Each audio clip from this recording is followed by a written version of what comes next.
Los receptores opioides todos son receptores que son de la familia de la proteína G o la guanina, ¿ok? Estos tienen siete dominios hidrofóbicos, se señala, o 7 lugares donde pueden acoplarse los opiáceos.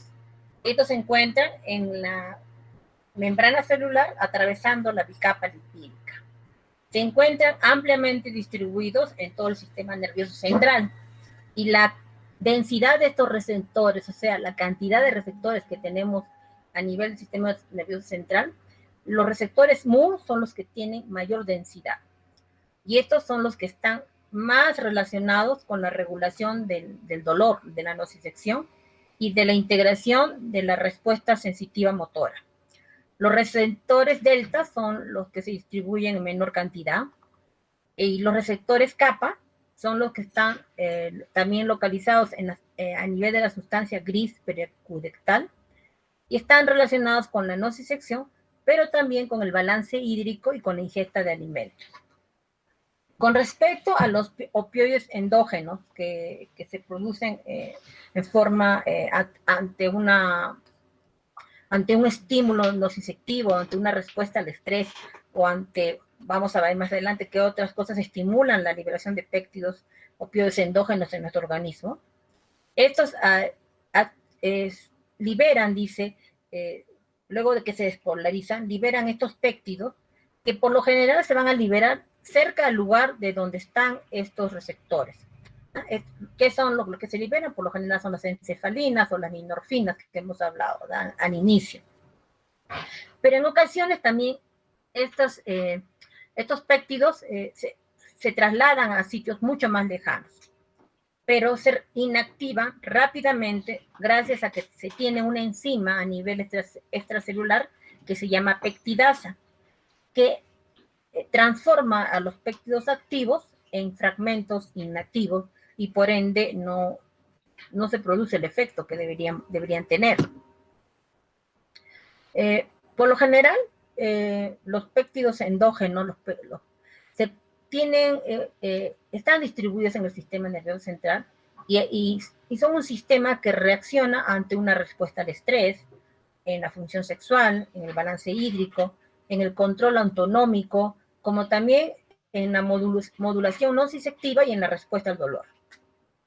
También están involucrados en la liberación de la hormona a nivel de la glándula pituitaria, de la médula adrenal, y de la regulación del sistema inmune y del crecimiento celular, y también actuando como neuromoduladores y agentes neurotróficos.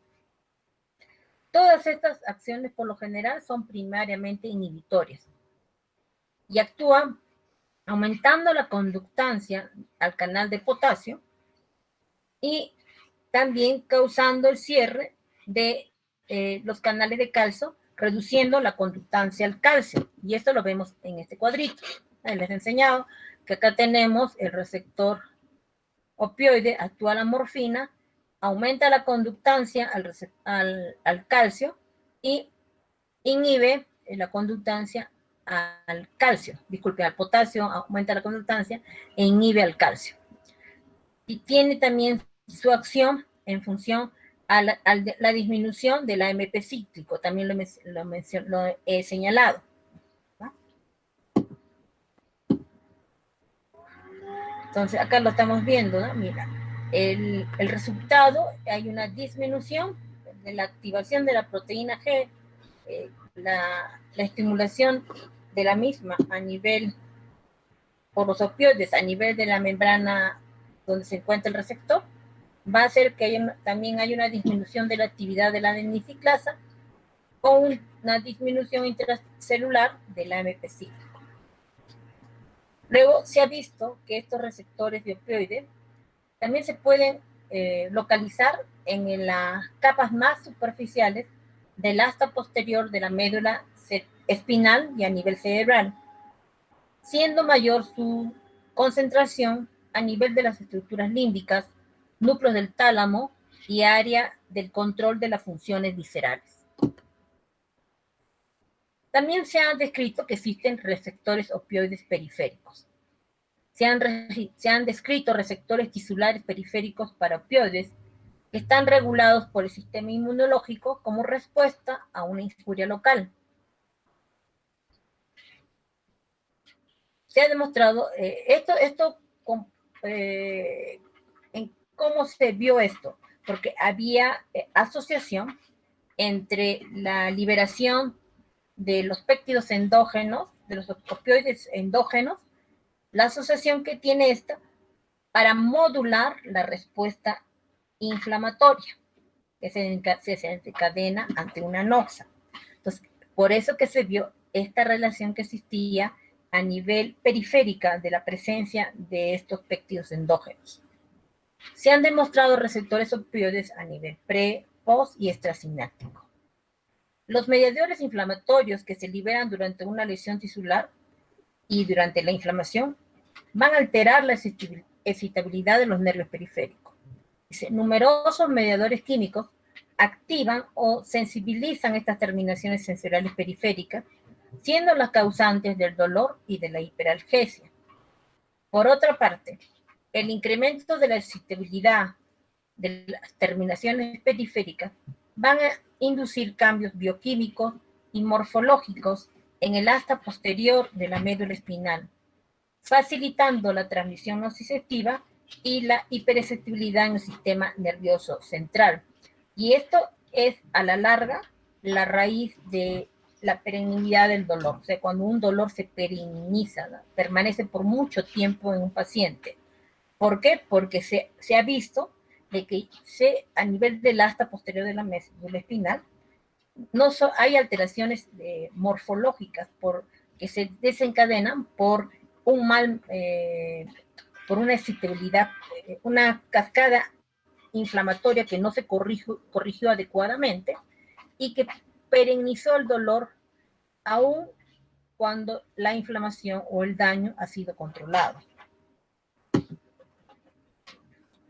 Estos péptidos opioides endógenos, que todos producimos, son sintetizados por células inmunes que están presentes en estos tejidos periféricos inflamados.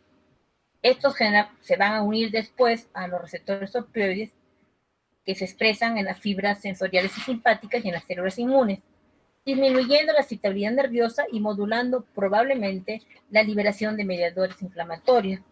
De ahí que actualmente, con la finalidad de no perennizar, que el dolor no se perennice en el tiempo, se habla mucho de poder actuar a nivel de estos receptores opioides a nivel periférico. Acá tenemos la escala del dolor que después vamos a hablar. Con respecto a la farmacocinética de los opioides, ¿sí? Dice, los opioides no poseen efectos en el plasma, pues tienen sitios de acción específica. La intensidad del efecto es el resultado de cuántos receptores va a ocupar el opioide que yo administre al paciente. Por ende, la concentración de la droga a nivel del receptor es muy importante, más que la concentración plasmática, ¿ok? Con la administración intravenosa de una droga, no hay retraso debido a la absorción. La absorción se da rápidamente. Ocurre casi inmediatamente luego de la administración de un bolo de un opioide. Y luego también disminuye rápidamente, ya que la droga es rápidamente distribuida hacia todos los tejidos blancos.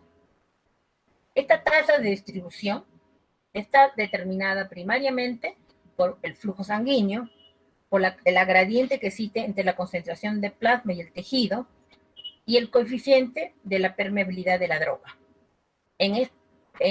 Por esto, son muy importantes el tamaño molecular que tiene el opioide, la ionización del mismo y la solubilidad en lípidos.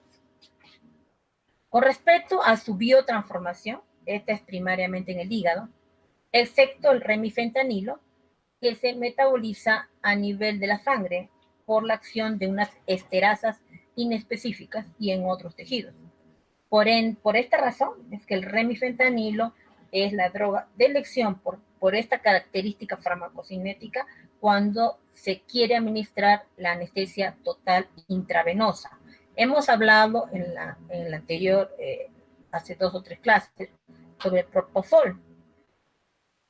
Y hemos dicho que el propofol es el agente ideal para anestesia total intravenosa, pero asociado a ¿qué medicamento? El medicamento que se utiliza para la asociación es el remifentanilo por esta característica que tiene.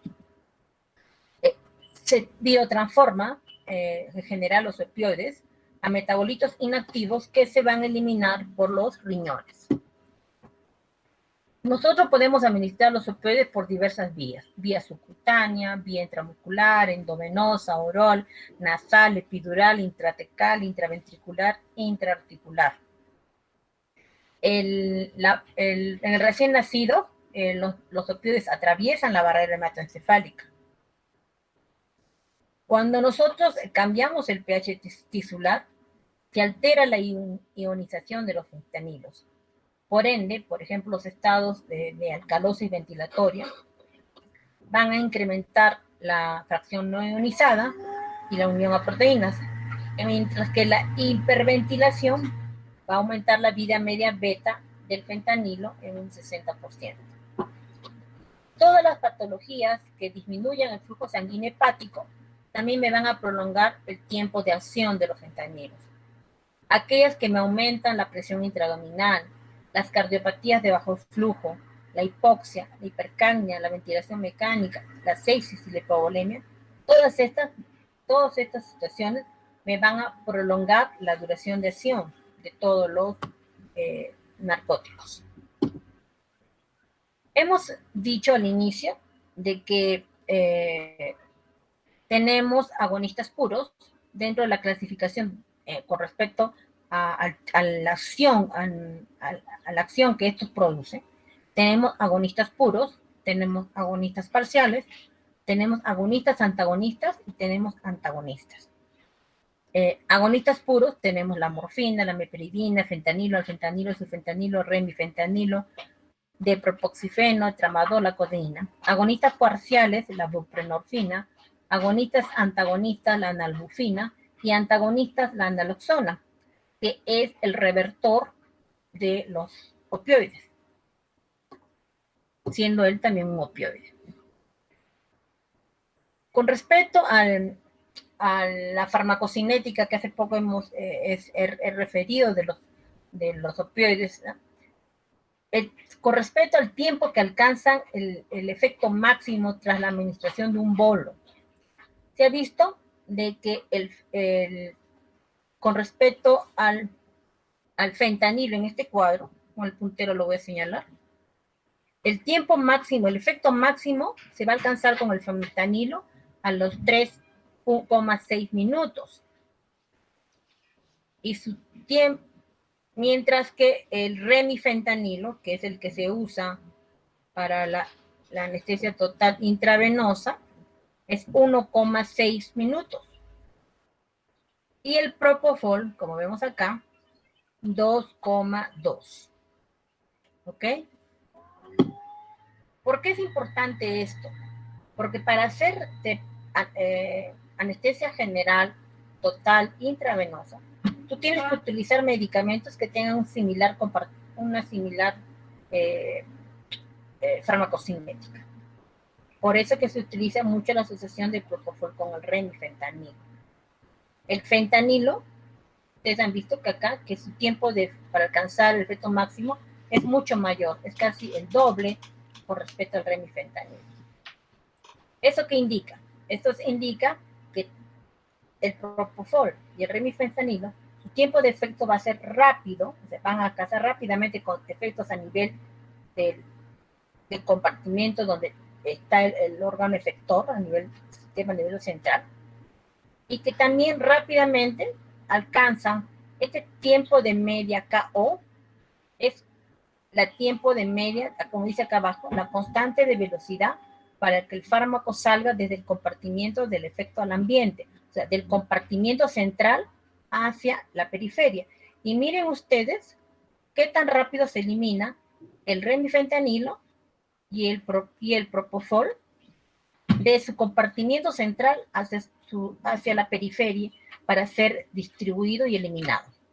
Por estas características que tiene el remifentanilo, que lo estamos viendo en este cuadro, si lo comparamos con los otros narcóticos, comparémoslo con el fentanilo. Mire, el remifentanilo se va a alcanzar rápidamente concentraciones en el compartimiento central.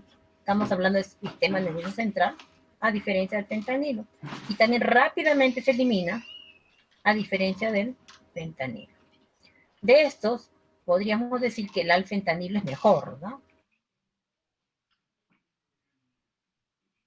El fentanilo. Pero el problema es que el alfentanilo produce muchas reacciones adversas.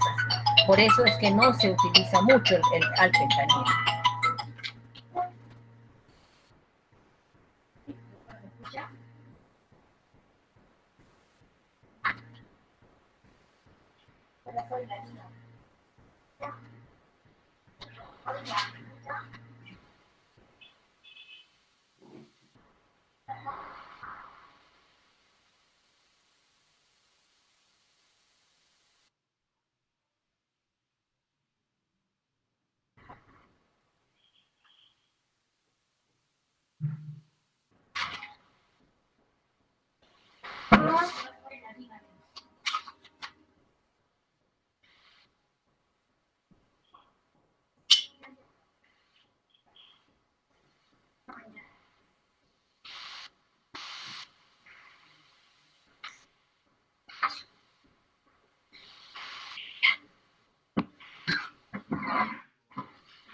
Disculpen, tenía una llamada urgente.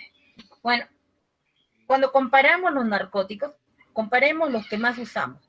Vamos a comparar el fentanilo con el Remi. El Remi es mucho mejor porque más rápidamente alcanza su efecto pico central y se elimina rápidamente. Fentanilo se demora mucho más. El alfentanilo sería el ideal, pero el alfentanilo tiene muchos efectos adversos. Por eso es que no se utiliza. Nosotros acá en el Perú tenemos el remifentanilo, tenemos el fentanilo, y en Lima, en algunos lugares podemos encontrar el sulfentanilo, pero no tenemos el alfentanilo. Entonces, este cuadrito nos compara algunos narcóticos que se utilizan en anestesia total intravenosa y también nos permite entender por qué se utilizan estos medicamentos. ¿Cuál es la acción que tienen los opioides, no? Primero, la analgesia, que como todos ustedes saben, es el efecto principal que tienen los opioides, ¿no? Con respecto ante un estímulo nocivo, primero actúan las fibras mielinizadas alfa por una rápida velocidad. En segunda instancia, las fibras amielínicas de fibra C de conducción lenta. Y los opioides van a modular selectivamente al segundo, o sea, van a la segunda instancia, a las fibras amielínicas, frente a la noxa del dolor. Estas fibras entran por el asta dorsal de la médula espinal y hacen sinapsis mayoritariamente en las capas superficiales de la médula, en particular en la lámina 1 y en la sustancia gelatinosa. Luego de hacer sinapsis, la información es transmitida al sistema del tracto espinotalámico, donde de ahí se eleva a los cintos superiores en el cerebro. Y vemos nosotros, esta es la transmisión del dolor, toda la conductancia, y vemos a qué nivel, desde qué nivel actúan los opioides. Los opioides pueden actuar desde a nivel espinal, a nivel periférico, que ya hemos mencionado, y también a nivel cortical.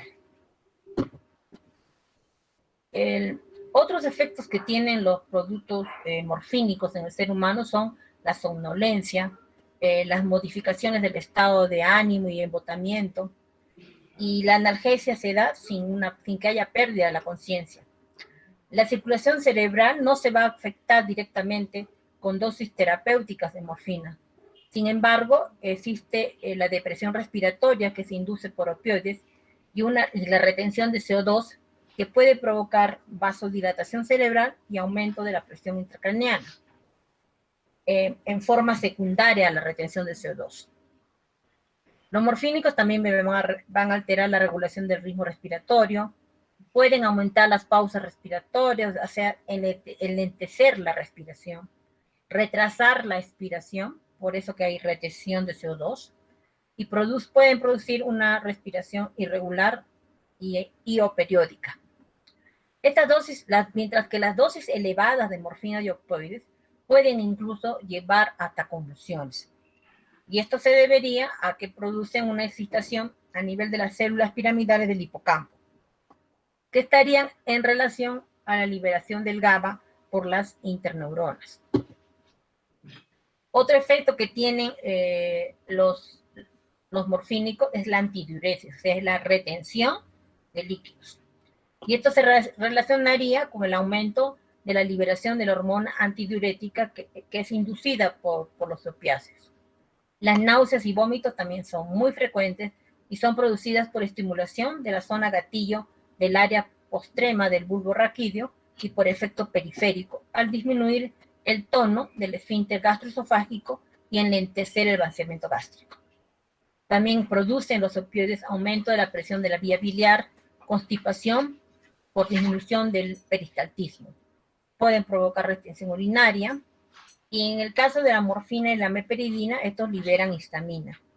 Una complicación respiratoria no muy infrecuente es la presencia del tórax leñoso o el tórax de madera, que se caracteriza por un aumento del tono muscular del tronco y el abdomen. Y la rigidez suele comenzar cuando el paciente pierde la conciencia. Y esto se presenta cuando se administra a pacientes opioides de manera rápida. Entonces, ¿qué efectos cardiovasculares producen los opioides? Producen bradicardia, producen vasodilatación, que están en función a las dosis y a la velocidad que se administra esta. La bradicardia, por ejemplo, se produce por estimulación central del núcleo vagal y puede ser prevenida cuando yo administro previamente atropina. Acá tenemos creo que no se ve bien esta lámina, pero era para demostrar a qué se deben los efectos secundarios de los morfínicos. Y se señala que los efectos secundarios se deben a la acción de estos mismos opioides en otros tipos de receptores, no en los receptores específicos para opioides. Vamos a hablar ahora del narcótico o del opioide que más usamos en quirófano, el fentanilo.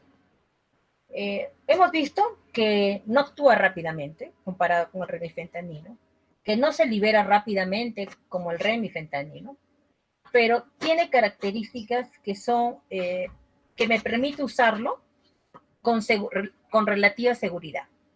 Primero, porque es mucho más potente, es el más potente de todos los opioides.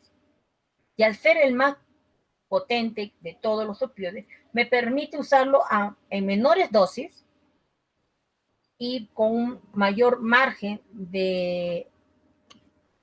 terapéutico para ser utilizado de acuerdo al tipo de intervención quirúrgica que el paciente va a ser sometido. ¿Qué significa? Que yo puedo tener un margen de administrar el fentanilo que puede ir desde 1 hasta 10 microgramos por kilo de peso, que es un amplio margen terapéutico para un medicamento, ¿no? Generalmente los medicamentos tienen un margen terapéutico bien corto. En el caso del fentanilo, por las características que este posee, nosotros tenemos un amplio margen terapéutico que nos permite utilizarlo de acuerdo a como les vuelvo a repetir, de acuerdo a la estimulación nociceptiva. ¿Qué significa? Si yo tengo un paciente, por ejemplo, que va a ser sometido a una apendicectomía, mi margen terapéutico para el fentanilo en ese paciente va entre 3 a 5 microgramos por kilo de peso. Si tengo otro paciente que va a ser operado de una toracotomía, donde la estimulación nociceptiva va a ser mucho mayor, mi margen terapéutico en este paciente va de 5 a 10 microgramos por kilo de peso. Estas características que tiene el fentanilo, que no lo tienen el resto de los opioides, hace que sea el opioide de elección en quirófano. Es un opioide sintético agonista que se relaciona con las fenilperidinas con el nombre químico de N-fenetilpiperidil propionanilide citrato. Es un potente narcótico, analgésico, 75 veces a 125 veces más potente que la morfina. Pero la eficacia o la efectividad máxima que tiene es muy similar a la morfina. Atraviesa la barrera hematoencefálica rápidamente y se distribuye también hacia los otros tejidos. Produce analgesia, euforia, sedación, disminuye la concentración, produce náuseas, sensación de calor en el cuerpo, pesadez de las extremidades, prurito y sequedad de la boca. Puede producir depresión respiratoria. Esto dosis dependiente, por su acción directa sobre el centro de ventilación del sistema nervioso central. En ausencia de hipoventilación, disminuye el flujo sanguíneo cerebral y la presión intracraneal. No provoca liberación de histamina, a diferencia de la morfina y la meperidina que ya lo señalamos, ¿ok? Incluso con grandes dosis. Y la bradicardia es más pronunciada con el fentanilo que si lo comparamos con la morfina, y podría conducir a una disminución de la presión sanguínea y del gasto cardíaco. Hemos dicho que tiene una gran potencia. Tiene una rápida acción. A los 30 segundos empieza haciendo acción, siendo su efecto máximo a los 3 minutos. Y tiene una corta duración porque su duración no va más de 30 a 30 minutos. Tiene una rápida redistribución por todos los tejidos y se metaboliza a través de alcalización, hidroxilización e hidrólisis amida a metabolitos inactivos que se van a excretar por la bilis y la orina. La vida de eliminación beta del fentanilo, la vida final de eliminación, va de 185 a 219 minutos, reflejo del gran volumen de distribución que tiene el fentanilo en el organismo. Se debe administrar lentamente el fentanilo para evitar un aumento brusco del tono vagal, o sea, de que se provoque bradicardia, de que se provoque hipotensión, de que se incremente, de que se produzca una depresión respiratoria, que puede comprometer el gasto cardíaco, en el caso de disminución del tono vagal, en neonatos, en los extremos de la vida, ¿no? En neonatos, lactantes, en ancianos, en pacientes sépticos, en pacientes hipovolémicos. En estos pacientes es donde se reduce la dosis aproximadamente un 50% de la dosis que se requiere en este paciente. La hipotermia y la acidosis van a prolongar el efecto de los fentanilos al acumularse las moléculas dentro de las células nerviosas. Puede ser administrado por vía intravenosa, intramuscular, transmucoso, transdérmico, subcutáneo, epidural e intratecal. El remifentanilo, que es el opioide, que es un sintético que ha salido al mercado recién, no más tenemos el Remi, no más de 15 años, es un agonista del receptor mu y se une en forma relativa a receptores kappa y delta. Su perfil farmacodinámico es muy similar al fentanilo, pero la potencia, dice, cuando se administra por vía intravenosa, es 2 a 3 veces del fentanilo, por vía intravenosa, lo cual es solamente por esta vía. Llega al mismo efecto máximo a ambos medicamentos, y la solución que se administra se diluye adecuadamente, viene en una presentación que viene en una ámpula de 5 miligramos y la dosis es por microgramos por kilo en el caso de remifentanilo. Su pKa es de 7.07 y el pH de la solución a inyectar es de 2.5 a 3.5. Es una solución ácida, como ustedes lo ven. Es un derivado piperidínico, similar al resto de los fentanilos, pero incluye en su estructura molecular un enlace éster. Se metaboliza por esterasas sanguíneas, a diferencia del fentanilo, que es a nivel hepático. y por lo cual no tiene un paso hepático y por ende es rápidamente metabolizada y eliminada. Tiene una vida de distribución alfa muy corta, 50 segundos aproximadamente, y una vida de eliminación beta corta de 3.8 a 63 minutos, con metabolitos activos, pero de escasa eficacia y potencia, que no van a contribuir a su efecto farmacológico.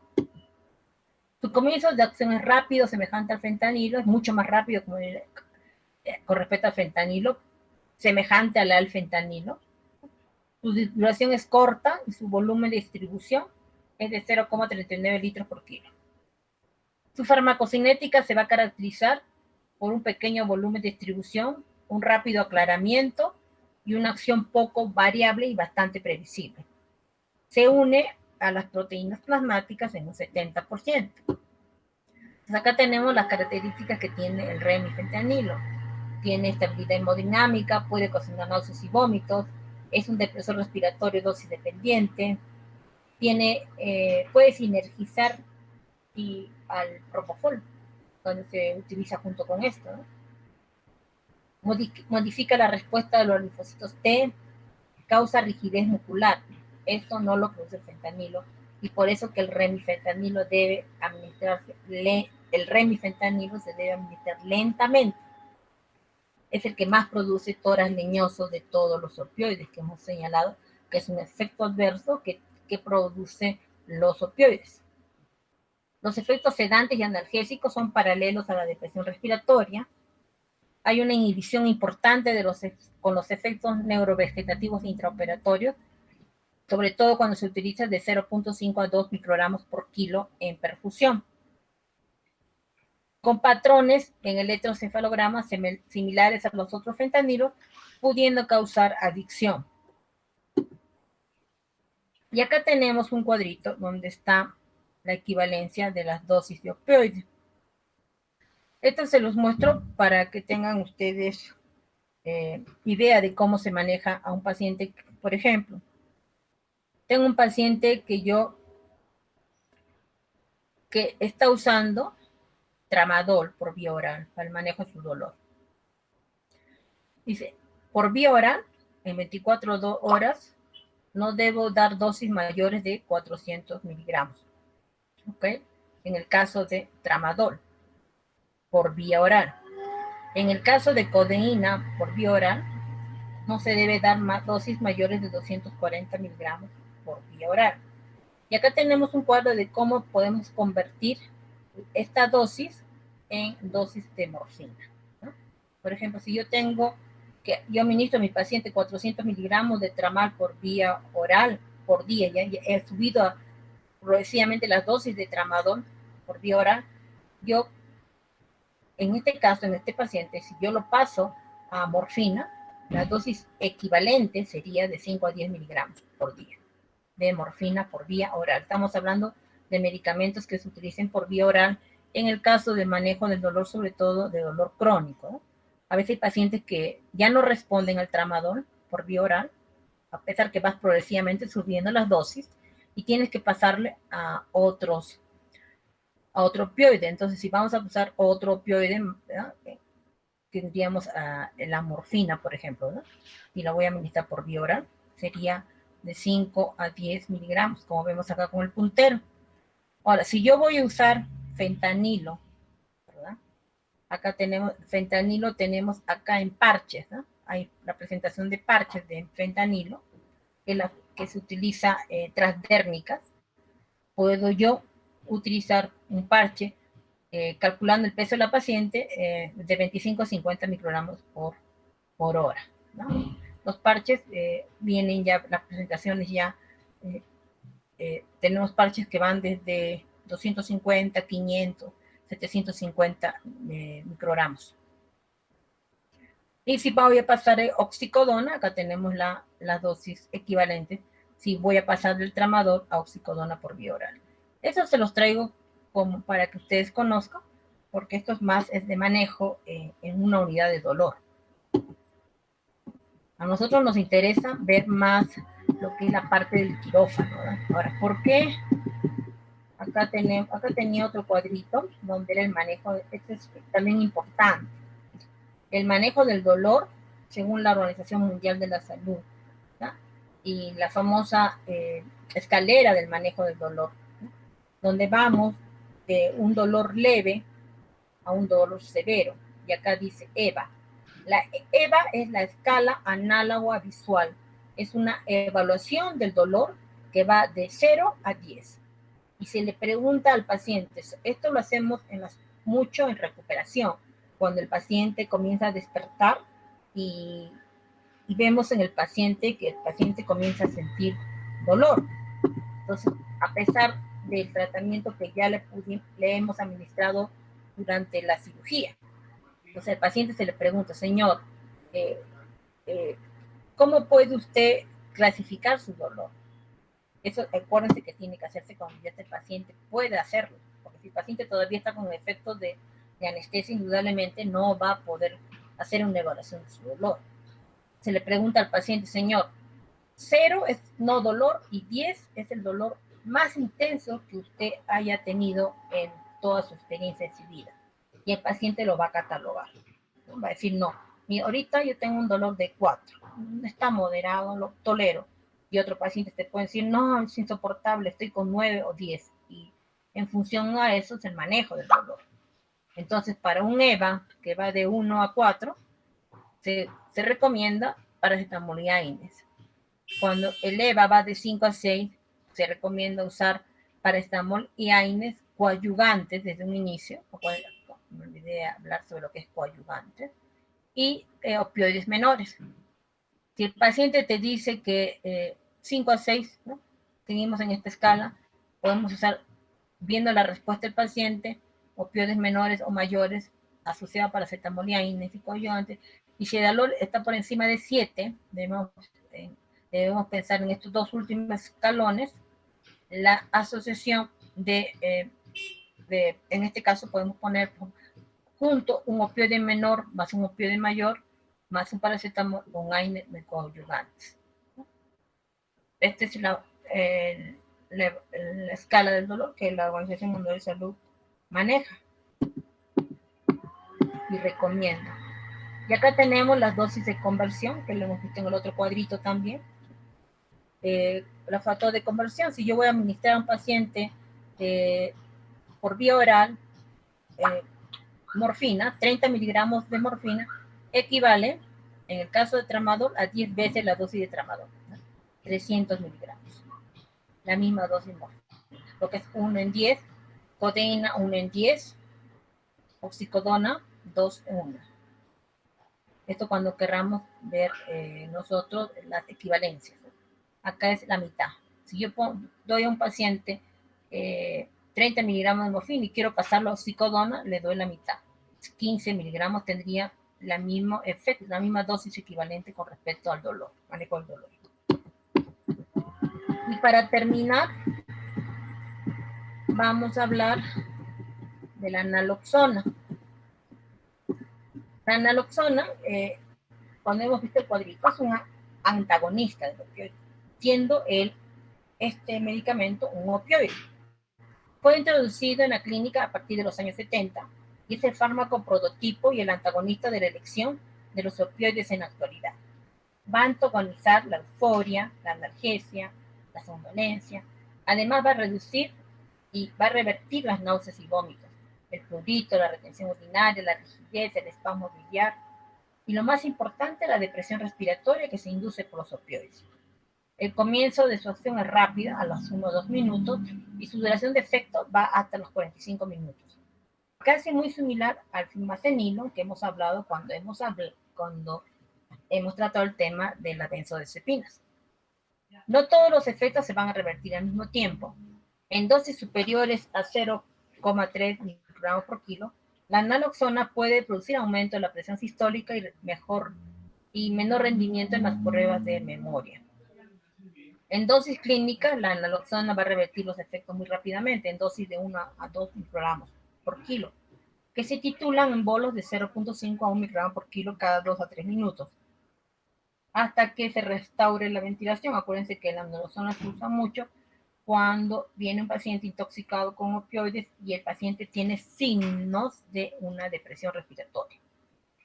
La duración de los efectos también son muy cortos, 30 minutos por una rápida redistribución hacia el cerebro, con lo que es posible, ¿no? Si es que a este paciente no los observamos por más tiempo, a que puedan reaparecer los efectos de los opioides, es decir, que puede el paciente nuevamente caer en una depresión respiratoria.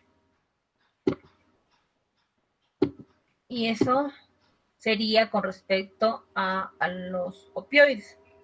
Yo quería hablar un poco antes de, de tratar el tema de relajantes rápidamente.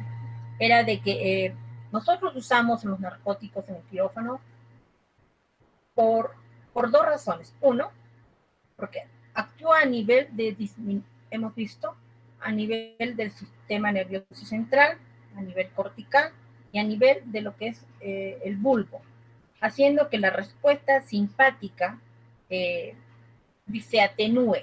Por eso es que produce bradicardia, por eso que la dosis de un narcótico produce un poco de hipotensión, disminución del gasto cardíaco.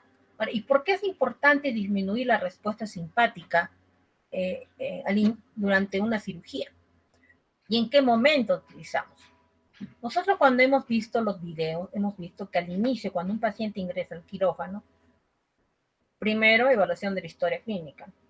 Segundo, monitoreo. Al paciente se le monitoriza, ¿no? Que hemos hablado también de lo que es la monitorización, ¿verdad? Y que es importante evaluar en la monitorización de un paciente. Lo monitorizamos al paciente y lo premedicamos, ¿verdad? Donde le ponemos medicamentos para facilitar el vaciamiento gástrico, le ponemos un ansiolítico si lo vemos al paciente muy tenso, pero en ese momento también se coloca el narcótico, en este caso el fentanilo. ¿Con qué finalidad?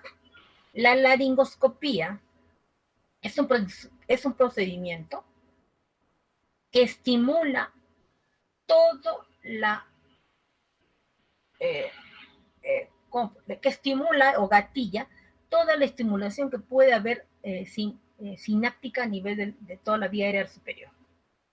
¿Qué significa esto? Que si un paciente, yo hago este procedimiento sin que el paciente esté previamente haya recibido una dosis de narcótico, nosotros vamos a tener una taquicardia refleja por el procedimiento de la laringoscopía.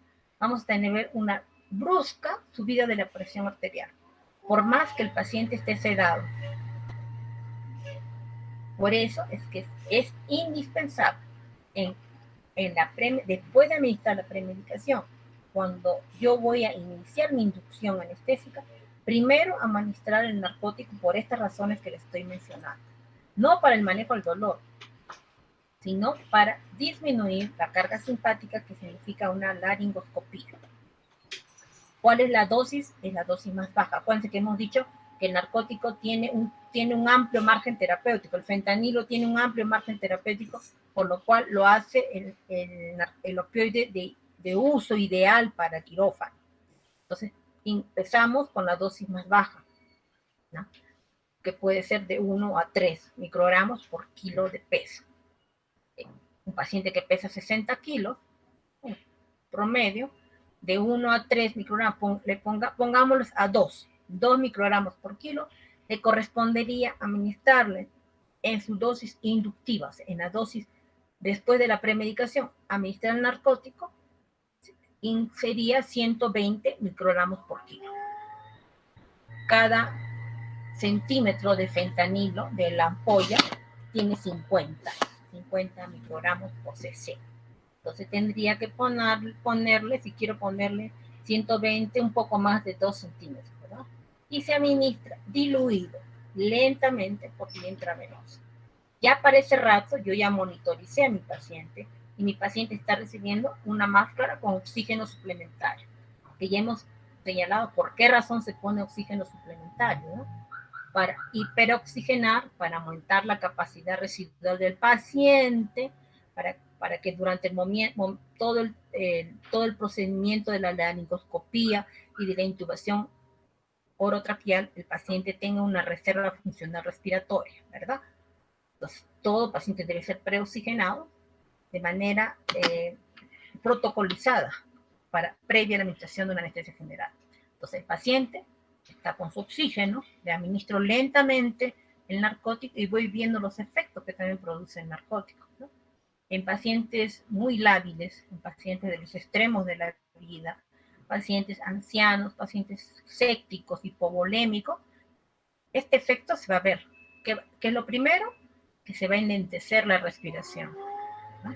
El paciente ya no va a ventilar tan profundo ni a la frecuencia que tenía antes de la administración del narcótico, sin llegar a la depresión. Acuérdense, el paciente está respirando, pero ya no va a respirar pues 15, de repente por la ansiedad de que va a ser operado, y no va a empezar a bajar poco a poco su frecuencia respiratoria, pero va a mantener su saturación. ¿Okay? El paciente debe mantener su saturación. Algunos pacientes incluso se sedan, tiende al sueño, ¿no? Que tú tienes que estimularlo. Señor, respire hondo, por favor. Sin necesidad que le hayas administrado un hipnótico tipo propofol. Posterior a ello, sabiendo que a los 3 a 5 minutos tiene el efecto pico, es el narcótico, recién a los 3 a 5 minutos yo administro el hipnótico, que es el propofol, y posteriormente administro el relajante muscular, ¿no? Para yo después proceder a ventilar al paciente que esté en apnea y a continuación proceder a la intubación orotraqueal. En eso consiste la primera parte de lo que es la anestesia general, que es el procedimiento de inducción, laringoscopía e intubación orotraqueal. Posteriormente, durante todo el intraoperatorio, nosotros vamos administrando no solamente el agente inhalatorio a través del sevoflurane, que se conecta al paciente a través del tubo endotraqueal. O puede ser que el paciente yo haga una anestesia total intravenosa y yo estoy con mi sistema de bomba, donde propofol, y tengo mi remifentanilo, si es que tengo, y no tengo mi fentanilo intravenoso más mi bomba de propofol durante toda la cirugía. Entonces ahí, en el TIVA, yo administro fentanilo durante toda la operación.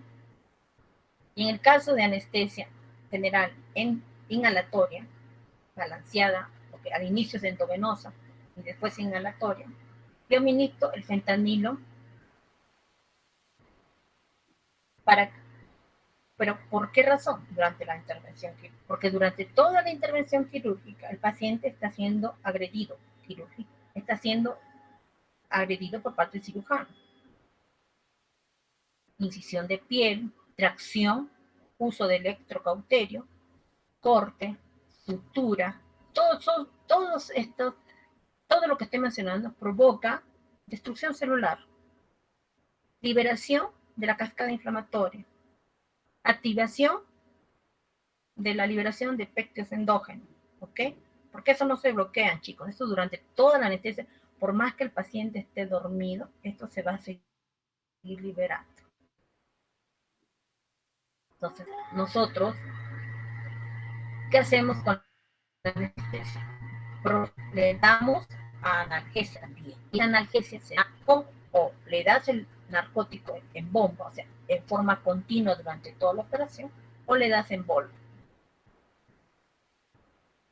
a sabiendas de que cada 30 a 45 minutos el medicamento empieza a bajar su concentración a nivel de los tejidos donde debe actuar.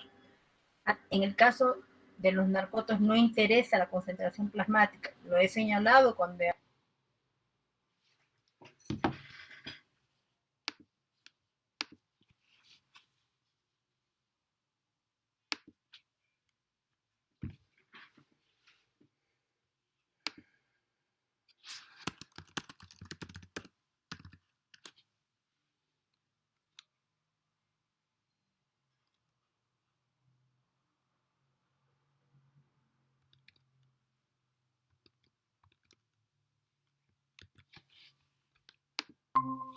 programa.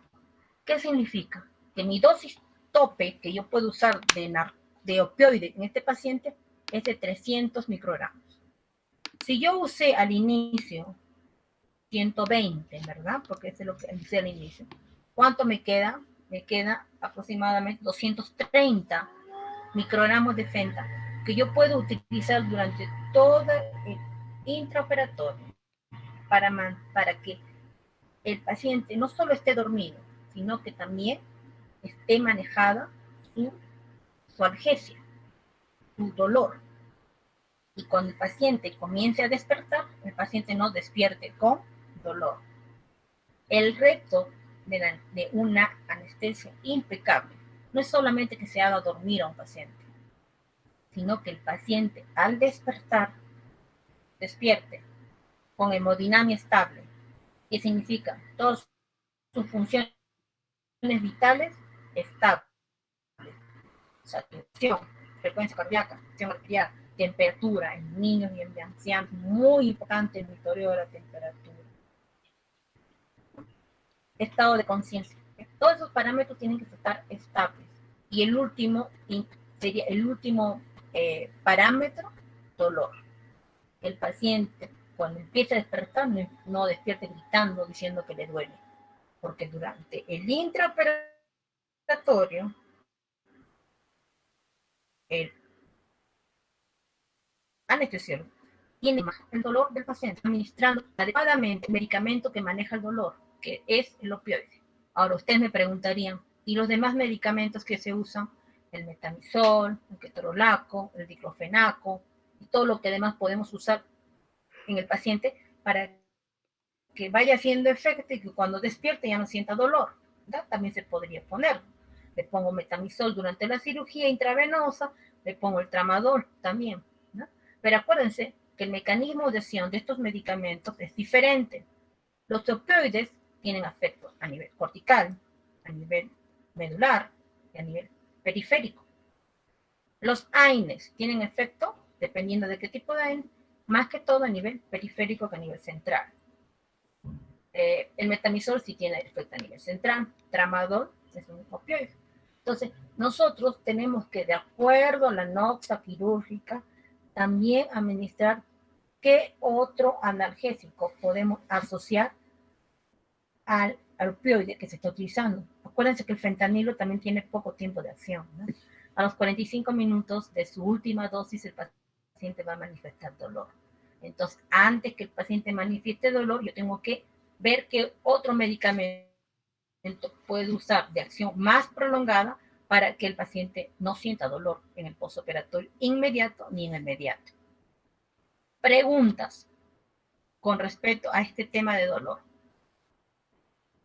Doctora, disculpe, en el caso del posoperatorio, digamos, he manejado a mi paciente con fentanilo y el paciente tiene un gran dolor y deseo mantener el fentanilo para el control del dolor posoperatorio. ¿Cómo hago con las dosis y el margen terapéutico, por favor? Ya bien. Existe la administración del fentanilo a través de una bomba, ¿ok? Una bomba de infusión. Normalmente nosotros utilizamos para el manejo del dolor en manera continua aproximadamente de 1 a 2 microgramos por kilo por hora. O sea, preparamos una bomba donde tenemos una ampolla de fentanilo que son 500 microgramos y de acuerdo a lo que nosotros le hemos calculado a pasar al paciente, porque acuérdate que la bomba le va a pasar continuamente. Le pasamos, si estamos hablando de este paciente que pesa 60 kilos, yo le puedo pasar de 60 microgramos hasta 120 microgramos en una hora.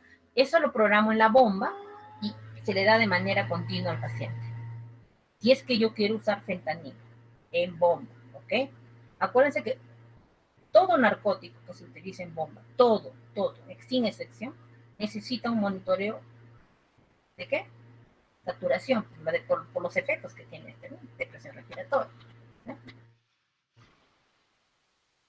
Que se puede acumular, algunos más que otros, dependiendo del tipo de paciente. ¿no? Entonces, puedo usar el fentanilo en recuperación para el manejo del dolor, en bomba, pero con un soporte de oxígeno, con un monitoreo de frecuencia cardíaca, con un monitoreo de saturación, con un monitoreo de frecuencia respiratoria y con un monitoreo de la presión arterial. ¿Ok? Si el paciente se va a ir a piso, ¿ok? Y yo sé que el paciente, por ejemplo, debo usar de acuerdo al tipo de cirugía. Es una cirugía cuyo margen terapéutico es grande. Por ejemplo, una toracotomía. Es una cirugía muy dolorosa, ¿no? En este paciente, ¿verdad?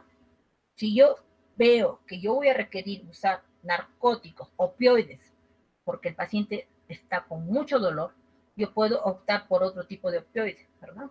Que tiene mayor duración.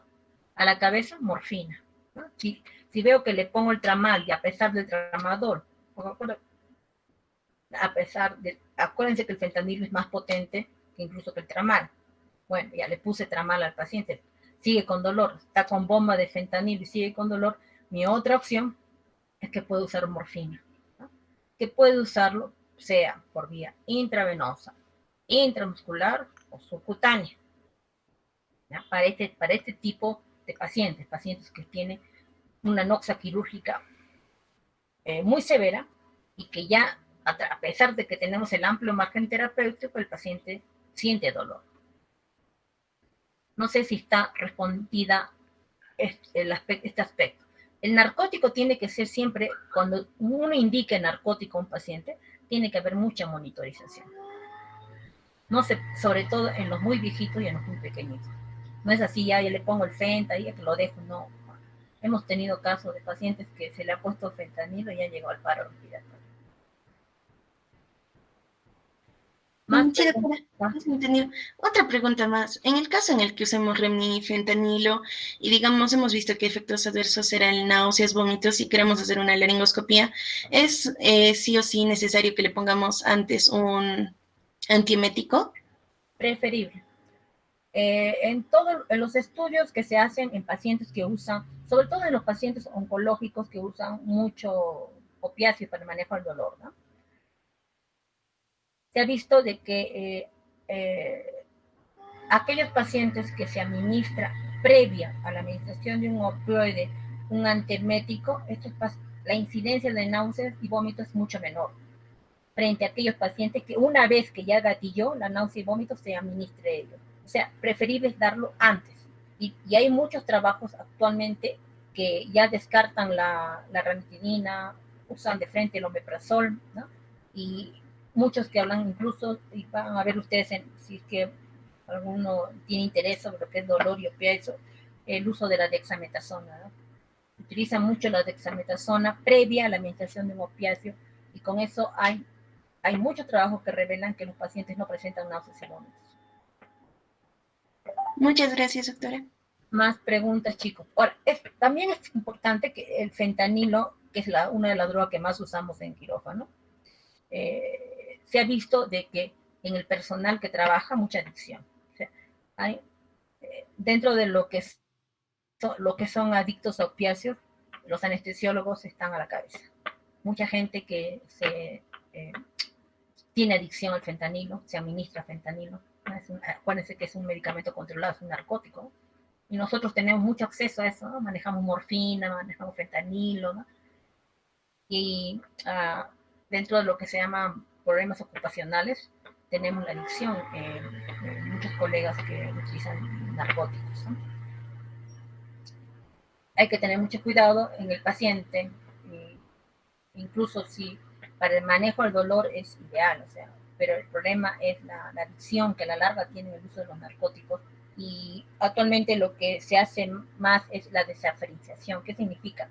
Usar cada vez menos narcótico, usar más coadyuvante y para la finalidad de disminuir los problemas de farmacodependencia que ocasiona el uso continuo de estos opiáceos, sobre todo en pacientes terminales. Preguntas. Más preguntas, chicos.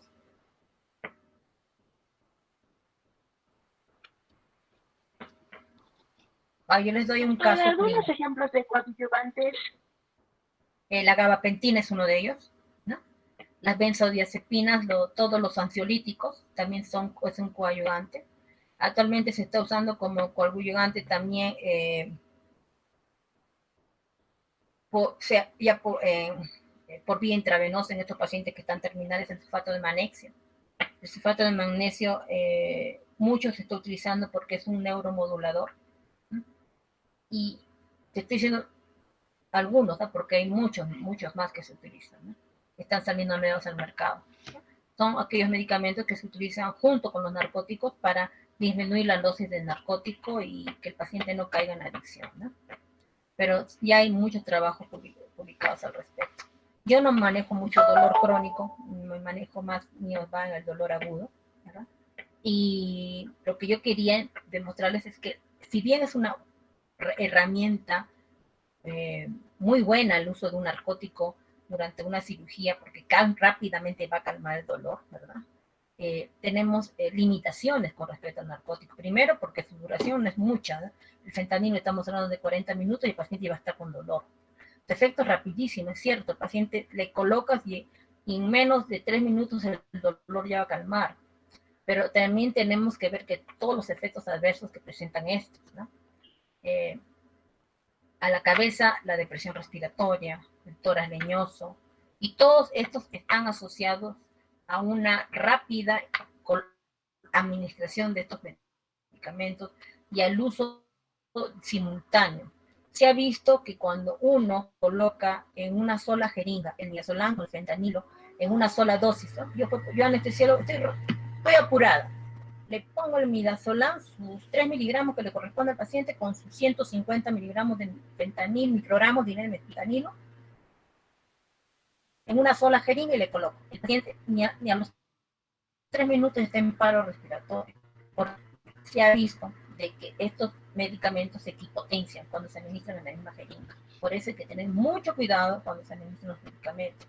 Yo siempre he aconsejado a todos en general que cada medicamento se debe administrar en una jeringa.